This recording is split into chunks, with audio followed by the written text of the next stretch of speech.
Absolutely. That's exactly what I was going to say. You know, I ran my own business. Have you started, baby? Yeah. Good. You're being judged on the rail at the walk. Okay, my first impression of this rider is good. She's turned out beautifully. Her hat is sitting a little bit on the back side of her head for me. You know, I want to see that hat a little more level.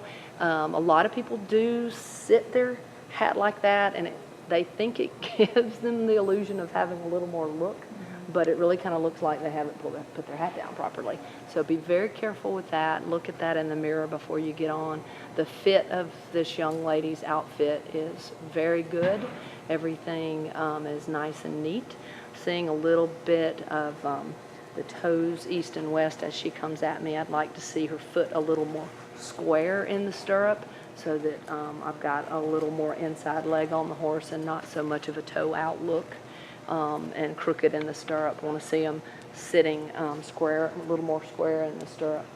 She's got her arms just a smidge out in front of her from me. I'd like for that arm to be absolutely straight to her side. Maybe able to see it on the camera a little better here. Her elbows a little forward her waist instead of directly straight line from that shoulder to hip. She's given me a very nice look that tells me, you know, hey, I want you to look at me. I like that. I like that. Jog, please. Jog. Now, this horse is really pushing in with that shoulder to the inside, not wanting to go to the rail. You know, a lot of times judges will even announce riders may ride off the rail. If there's noise in the stands, a bad footing on the rail, that is fine with me.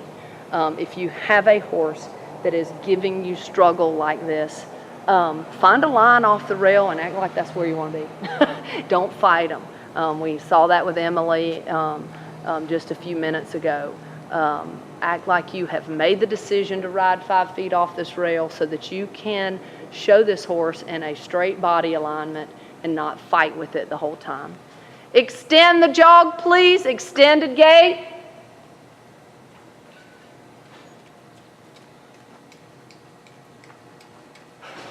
Remember that it's just an extended gait. It doesn't have to be so fast that it completely jostles you around. So be careful when you get a draw that's not so comfy that you don't, you know, go all out and sabotage yourself. Just make sure you show a little bit of change in speed, rhythm, and length. It's not a hunter seat long trot. It is a slight extension of a jog. So be careful that you don't sabotage yourself. Walk, please. Walk your horse. Now, one thing I've noticed that is certainly for the better, we've got a much better foot and leg position at the jog than we did even at the walk. Sometimes when we come in at the walk, we kind of overdo tightness or nervousness or stiffness. So remember that at your walk. You don't want to look too overdone and stiff and you know, kind of have the judge right off the bat go, ooh, this rider's a little too stiff. Because as you've started using your aids, some softness to your leg has come in and a little better position. So that's good. That's very good. Remember, you know, you probably know these horses from watching them. You know this horse, obviously, from riding it and watching him. He's not going to frame up, so don't fight with that. And don't let him pull your arms forward. Just stay connected. Lope. Lope, please.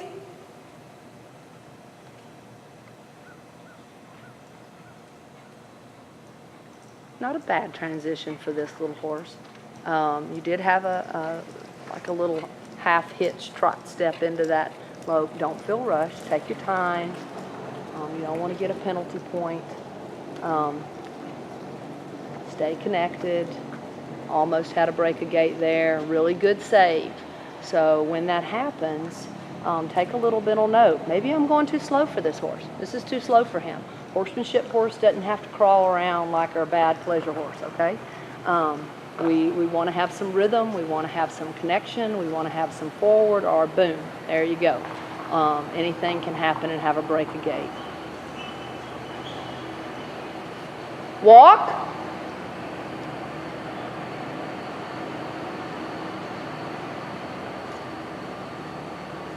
Now, that transition bothers me just a little bit because you almost came to a complete stop and then you kind of rushed back up in there. So it makes it pretty rough.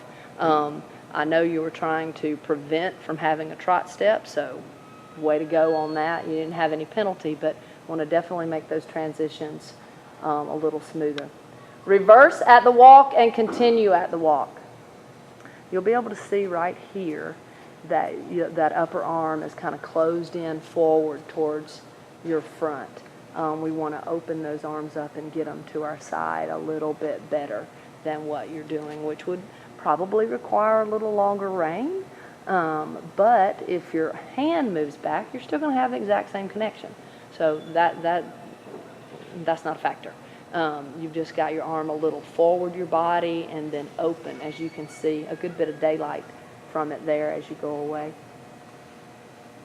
We want to frame our upper body just a little bit more with that upper arm, and especially when you've got a horse that's kind of frailing his head around like this one, he's pulling your arm out and forward anyway. So you want to make sure you hold that nice and tight. Lope, lope, please.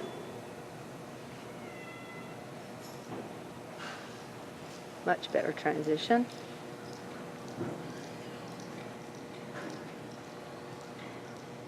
Now, I could totally be wrong, but I get the impression at the lope that you're riding from all leg and no seat. I'd like to see your seat bones connected just a little bit more.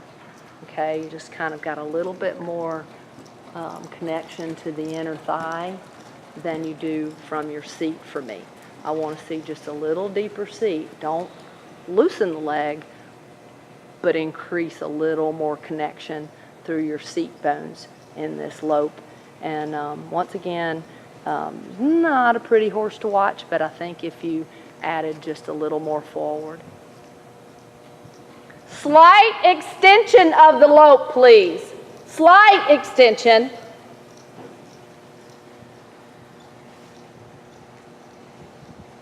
There. Just want you to be able to see the difference when you go back and watch this video.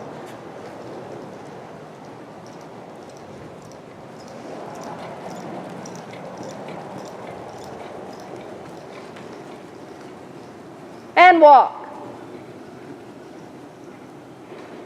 Now, hopefully, what you did see of that when you changed over here on the far side, you did see some positive. I did.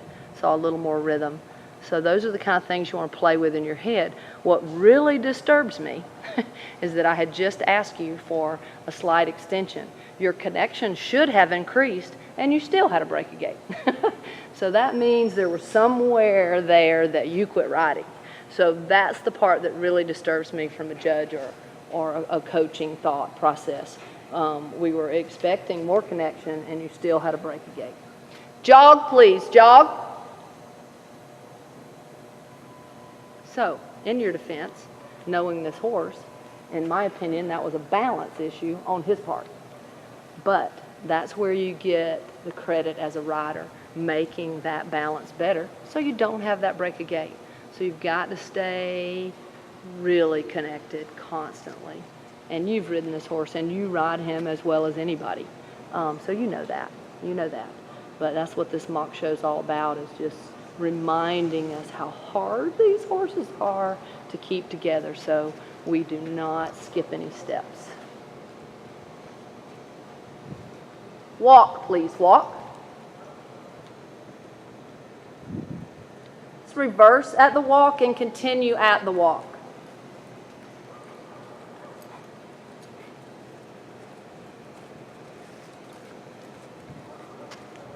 Give you an opportunity to see yourself up a little closer.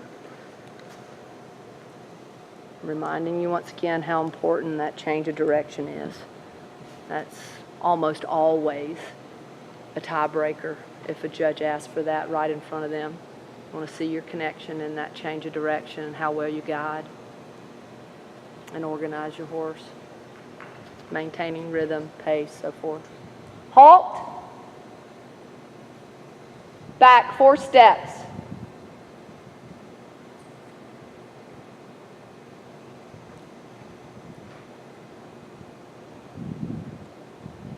Walk on. Okay, I'm going to give you a chance to do that again. You're going to be able to compare this when you watch it. When you ask him to halt, you completely released, or it appeared that you released your support. So he had a big old window to step out of, and that's where he went. So your backup was hugely negative in your rail portion of your score. Halt. Back 4 steps.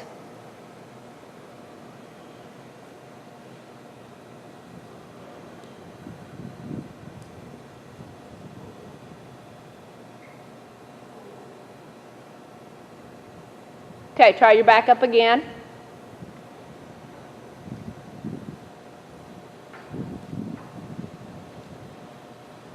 Okay, you can stop filming.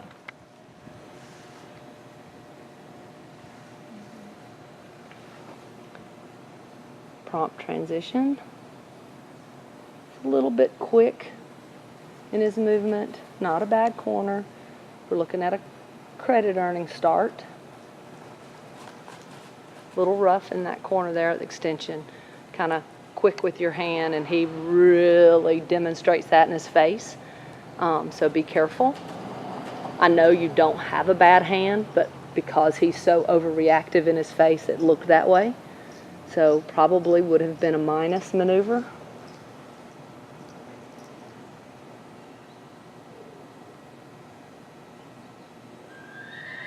Accuracy of location. Kind of open that up a little bit too much for me in the low, probably. Your pivot, I appreciate your ability to try to make that snappy, but his lack of ability just made it ugly.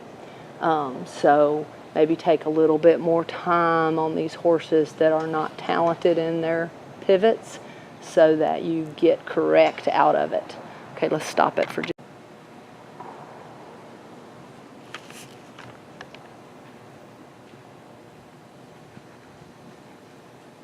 really hard to make a good impression on these horses that are inverted and don't allow you to relax into them.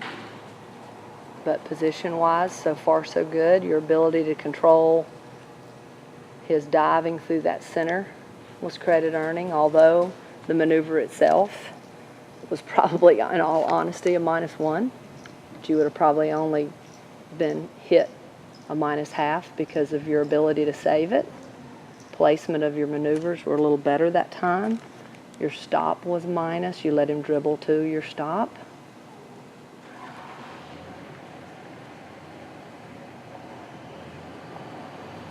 Okay, just continue at a walk and reverse at the walk. Just walk right back down center line and just think about the mechanics of a pivot, okay?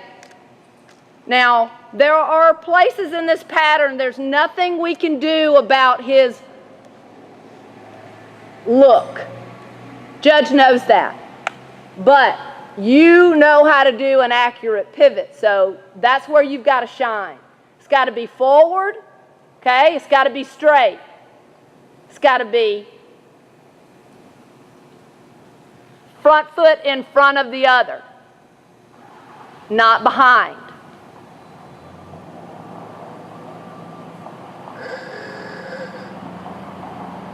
Okay, just walk a square. Your time is up, but I just want you to watch yourself on this video. Just walk a square so you can kind of get your brain geared towards pushing that rib cage there. Press that rib cage through your hand. There. Feel that better?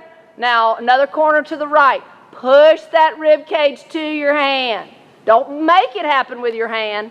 Push it to your hand, catch it. There, okay? And that'll give you the fact that you kind of demonstrate, okay, you know, I can't do anything about what this horse looks like, but the components of my pattern, I can demonstrate that I know how to at least apply correctly. Does that feel better? Good, okay.